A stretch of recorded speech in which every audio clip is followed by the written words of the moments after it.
Ayan, guyod na tanig kambing. Right? Ano niya mong dalang ito day. Kini siya day nagilakilak na siya kay nangita na siya kauban. Yang saon na ni sir kaayo dimber. Need money man dimber ay. Di magmahal day ang palitan ni day. Kay naku man yung balat. Last ni naman kuyog-kuyog ni dimber. Butan ini siya. Kay masunod ragdalan. Wala po kay amo adiri. Aray, ay ugyura. Jeez. Agoy. Asa ta agyari dimper. Ay diha dire. Mo na nailon day. Deliver na ta kanting day. Giwan pa gid day. Ah, layo ba ning among day. Nya bilib ko ani among kanting. Kay masubay ragdalan.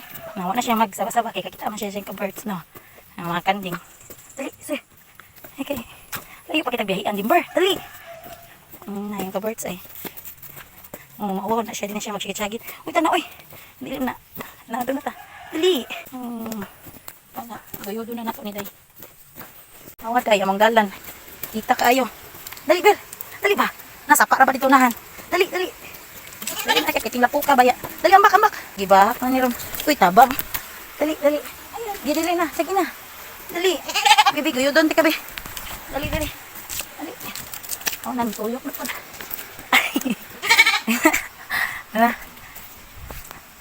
Anak ba, dumdum jugdalan ba? Para madali tag-abot sa atong destination. No, atong destination, piti pala iyo ah. Pila pa kasapa atong agyan dimber. Good girl man is dimber ay. Ayahay kayo ang mo. Palitan ni dimber kay buutan nga kanding. Papadyo pili sa kaon. Mukaon ra pag ginisig mga trabaho grass. Samot ng kipi-kipi. So wala dalang dili jud gahi birahon jud. Ako pa yang guyodon.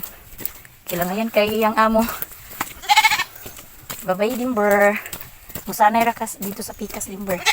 No, daghan na mag-ugot good. Lisod na. Kay nakoy baby. Ana pag binutan sa imong new amo, dimber ha. Di magpagigahi. Sige na, dali.